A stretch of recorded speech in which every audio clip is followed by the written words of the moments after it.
Жылдам ақпараттарда көріңіздер, хабардар болыңыздар. Сәлеметсіздер қымбат көрермен, арнамызға қош келдіңіз. Әлемде және Қазақстанда болып жатырған соңғы жаңалықтарды алғаш арқадарынан білгіңіз келсе, арнамызға жазылыңыз және лайк басуды ұмытпаңыз. Қазақстанның зейнетақы қоры инвестициялық табыстарымен қауіпте. 2024 жылы Қазақстанның зейнетақы қорының көрсеткіштер қоғамда үлкен талқылаулар туғызды. Кейбір азаматтар зейнетақы қаржысының тиімсіз жұмсалуы мүмкін деп алаңдаса, басқалары бұл саладағы жағдайды объективті түрде бағалауға тырысады.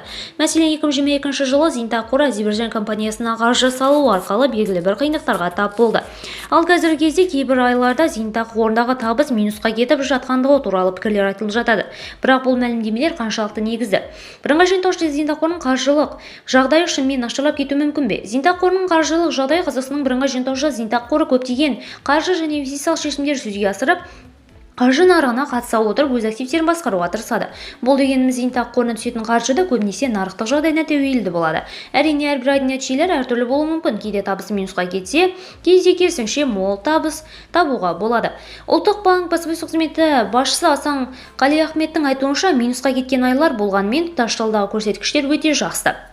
Инвестициялық табыстардың өзгеруі. Қазақстан зейнетақы қорының инвестициялық табысы ай сайын өзгеріп отырады. Мысалы, 2022 жылы сәуір-мамыр айларында қордың табысы минусқа кетіп 51 миллиард теңгені құрады.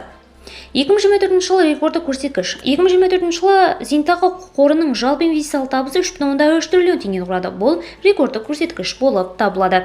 Зейнетақы қорындағы активтер мен тәуекелдер. Зейнетақы қорының табысы жоғары болуы мүмкін, бірақ ол белгілі бір тәуекелдерді де өзімен бірге алып келеді.